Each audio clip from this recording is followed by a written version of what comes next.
There's quite a bit, Allie, and a number of new issues confronting the Biden administration are beginning to challenge the president's campaign promises for the top spot in what is becoming a limited legislative queue, now stacked with immigration reform, gun control, infrastructure, and voting rights legislation that aims to reverse state efforts that could limit Democrats' turnout in future elections. Biden said that last goal had particular urgency. What I'm worried about is how un-American this whole initiative is. It's sick.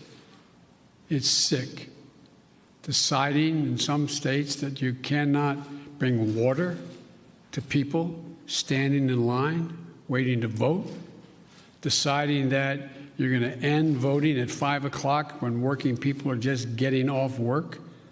Deciding that there will be no absentee ballots under the most rigid circumstances. Democrats' For the People Act would make no excuse absentee ballots a right and would federalize much of a state's handling of a presidential election.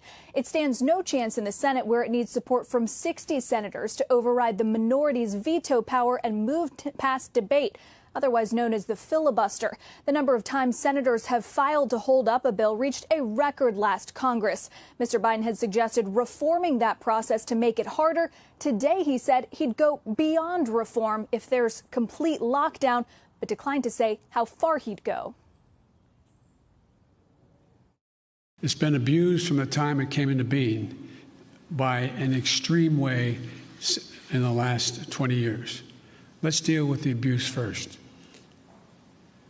You're moving closer to eliminating the filibuster. Is that correct? I answered your question. Senate Majority Leader Chuck Schumer has said everything is on the table. Allie? Kayla, the president made some news today on a topic that I was a bit surprised came up so early in his term.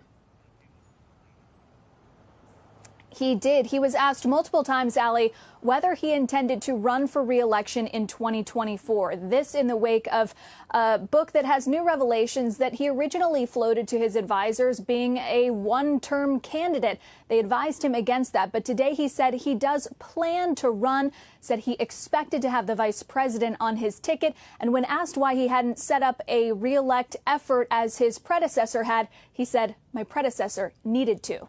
Allie? Shepard Smith here. Thanks for watching CNBC on YouTube.